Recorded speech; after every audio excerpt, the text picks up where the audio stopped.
Hello everyone. आज हम शुरू करेंगे शिल्पी गुप्ता कौमार भृत्य का चैप्टर नंबर 13, जिसका नाम है प्राशन एवं लेहन। प्राशन एवं लेहन अपने आप में ही एक इम्पोर्टेंट चैप्टर बन जाता है, एग्ज़ाम के पॉइंट ऑफ व्यू से भी और पीजी पॉइंट ऑफ व्यू से भी। इसमें प्राशन और लेहन दोनों ही वर्ड का अलग अलग मतलब है और स्लाइटली सेम मीनिंग भी है। चैप्टर में जानेंगे कि इसका मतलब कैसे कहाँ पर है।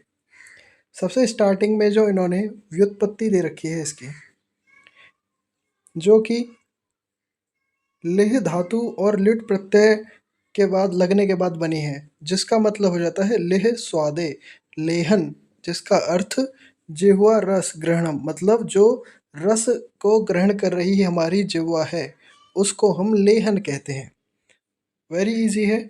लेहन के पर्याय पर्याय उसके अनुसार ही हैं, जैसे हम उसको जिह्वा हमारी ग्रहण कर रही है तो रसनम, स्वादनम, स्वदनम, स्वदी, ऐसे पर्याय हैं। ठीक है, ये याद रहनी चाहिए आपको। बालकों में सुख और दुख लेहन पर ही आश्रित होता है, ये काश्यप ने बोला है। ये इम्पोर्टेंट बात है ना। ये श्लोक में भी है, ये आपको याद रखनी है। इम्पोर्टेंट क्यों है? उन्होंने इसलिए बोला है कि अगर आप लेहन कराएंगे तब ही ये यहाँ पर सुख और दुख का मतलब है रोगों से आश्रित और रोगों से दूर।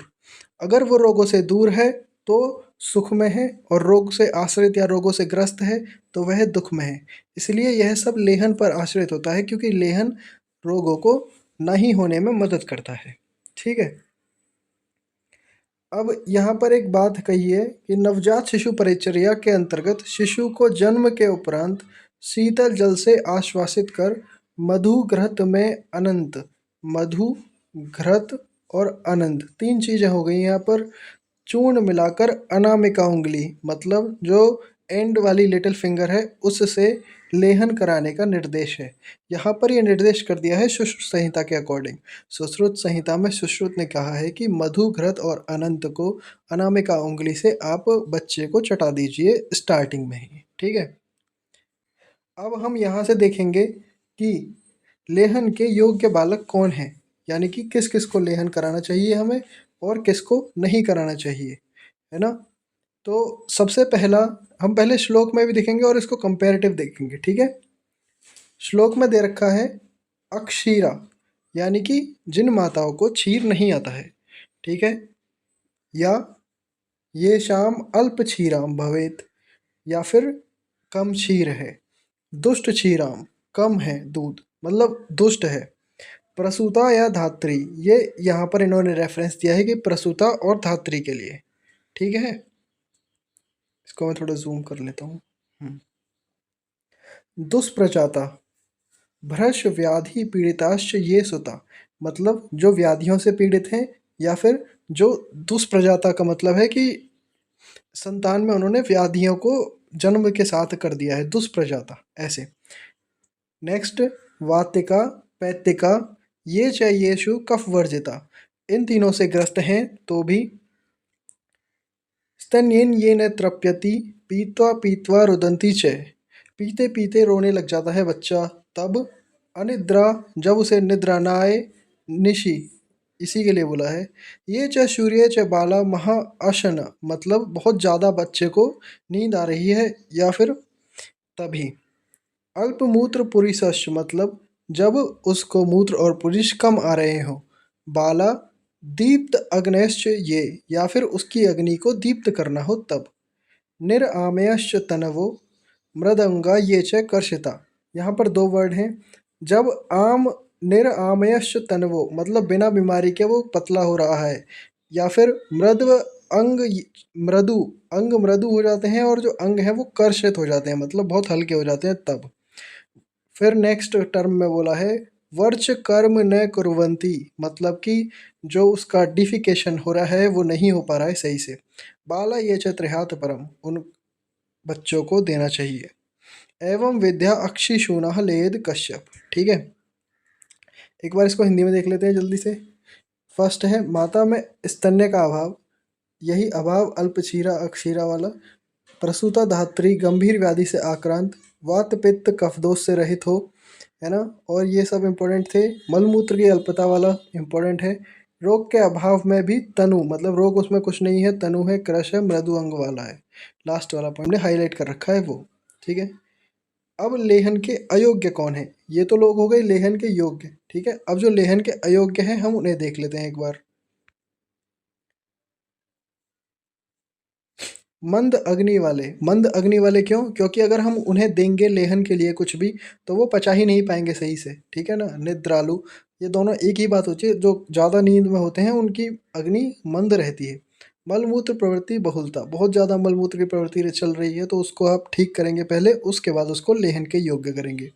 स्व अल्प व दृढ़ शरीर वाले हों, गुरु स्तन सेवी, कल्याण मात्रक व्याधिग्रस्त हों, अजीर्ण के रोगी हों, ऊर्ध्व जत्रुगत रोगों से ग्रस्त हों, उन बच्चों को भी लेहन नहीं देना है। आम रोग हो, ज्वर अतिसार, आम अतिसार, ज्वर अतिसार, कामला, शोथ, पांडु, ये सब ऊर्ध्व जत्रुगत और आमज विकार हैं। ठीक है। हृदय रोग, श्वास काश, ठीक है, ये सब इनमें लेहन निषिद्ध है। नेक्स्ट हम देखेंगे लेह घटक एवं प्रयोग।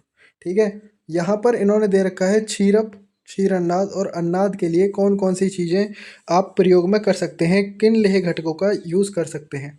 सिद्धार्थक एक इम्पॉर्टेंट चीज़ है, इसको आप याद रखेंगे। सिद्धार्थक, वचा, जटामानसी, ये सब कौन से हैं? ये आपके दिमाग को बढ़ाने वाले हैं, स्मृति और मेधा को बढ़ाने वाले हैं। पयस्या, दूध, अपामार्ग, शतावरी, सारिवा, ब्राह्मी, पिपली, हरिद्रा, ये सब सैंधव, सिद्ध, घृत, ये सब कौन होंगे? ये सब 1 साल के बच्चे से कम वाले को। ठीक है, जो क्षीरप के अंडर कैटेगरी में आ रहे हैं वो। जो क्षीर अन्नाद हो चुके हैं उनको मधुक, वचा, पिपली, चित्रक और त्रिफला, सिद्ध, घृत, इन सभी में मिलाकर देंगे। अन्नाद पंचमूल द्वय वाले क्षीर, तगर, मधुक, विडंग, द्राक्षा, ब्राह्मी द्वय सिद्ध घृत वाले से मिलाकर उसको देंगे। ठीक है, यहाँ से स्टार्ट है चैप्टर मेन। और ध्यान रखना है स्वर्ण प्राशन की डेफिनेशन के साथ साथ कि उसको कैसे मतलब बोला गया है। ठीक है, ये आपको श्लोक 6 लाइन का याद रखना है। ठीक है, श्लोक समझते हैं उसके साथ इसकी हिंदी भी देखते हैं। ठीक है, स्टार्टिंग करते हैं इसकी। इसने बोला है द्रव्यानाम लेहनियाम विदिशैव उपदेक्षते विग्रहस्य धोते त्रसदी प्राणमुखी लघुना अंबुना। प्राणमुखी मतलब पूरब मुख होकर। एक सेकेंड। हाँ, पूरब अभिमुख होकर प्रक्षालित पत्थर पर जल से स्वर्ण को घिसकर। ठीक है, विध्रस्य धोते द्रसदी, मधु एवं घृत मिश्रित कर चटाना चाहिए। इसे आमथ्यम मधु सर्पिभ्याम लेहते, यहाँ तक। इसका मतलब ये है, इसका मतलब है इसी को बोलते हैं हम स्वर्ण प्राशन। किस चीज़ को बोलते हैं? पूर्व अभिमुख होकर प्रक्षालित पत्थर पर जल से स्वर्ण घिसकर उसमें मधु और घृत, 3-4 चीज़ें हैं जो याद रखनी है। स्वर्ण, मधु, घृत और पूर्व अभिमुख होकर उसे चटाने को हम क्या बोलते हैं? स्वर्ण प्राशन। ठीक है। नेक्स्ट इसमें देखते हैं स्वर्ण प्राशन ही होत अग्नि मेधा बलवर्धनम। ठीक है, ये मेधा को बढ़ाता है, अग्नि को बढ़ाता है, बल को बढ़ाता है। ठीक है। आयुष्यम मंगलम पुण्यम वृश्यम वर्ण्यम ग्रहापवम। आयुष्यम है, मंगलम है, पुण्य है, वृश्य है, वर्ण को बढ़ाने वाला है, और ग्रह व्याधियों को दूर करता है। ठीक है, इसके डेफिनेशन में ही लिखा है ये बात जो इम्पोर्टेंट है काफ़ी। मासात परम मेधावी, 1 मास तक सेवन करेंगे तो परम मेधावी है। षड अभिर्मास ऋतुधर, अगर 6 माह तक करेंगे तो ऋतुधर हो जाएगा वो बालक। ये स्वर्ण प्राशनाद भवेत। ठीक है, ये स्वर्ण प्राशन के गुण और उसकी डेफिनेशन है। ठीक। नेक्स्ट यहाँ पर हम देखेंगे ब्राह्मी घृत, सॉरी, लेहन द्रव्य कौन कौन से हो सकते हैं, है ना। तो लेहन द्रव्य में हमको ये इम्पोर्टेंट ये याद नहीं रखना है। ठीक है, हमको क्या याद रखने हैं? मेन लेहन द्रव्य के बाद उनके यहाँ से ये जो लेहन द्रव्य दे रखे हैं ये। ठीक है, ये हम देख लेते हैं। जिसमें आ रहा है हमारा पहला शिशु कल्याणक घृत। इनके नाम याद रखने हैं आपको, और जो इनके थोड़े बहुत यूजेस हैं वो। शिशु कल्याणक घृत जैसा कि बोल रखा है तो ये शिशु के किसी भी व्याधि में दिया जा सकता है। ब्राह्मी, सरसव, वचा, सैंधव, पिपली वाला घृत है। ठीक है। नेक्स्ट हमारा ब्राह्मी घृत है। ब्राह्मी घृत को अभय घृत भी बोला है काश्यप ने, ये याद रखना है। इसको राक्षस, यक्ष, मातृकाओं से, बाधाओं से, कष्ट से मुक्त होने के लिए दिया जा सकता है। ठीक है। नेक्स्ट जो है हमारा इम्पोर्टेंट है काफ़ी, संवर्धन ग्रंथ। संवर्धन ग्रंथ काफ़ी इम्पोर्टेंट है, ठीक है, ये याद रखना है ज़रूर। शीघ्र चलने लगता है, इससे मतलब अगर इससे हम लेहन कराते हैं तो पंगु मूक अश्रुति जड़ बालक शीघ्र ही क्रियाओं को करने लगते हैं, ठीक है। नेक्स्ट है हमारा अष्टांग ग्रंथ, जिसकी है आयुष्य वाणी मेधा स्मृति बढ़ाने वाला है, ठीक है।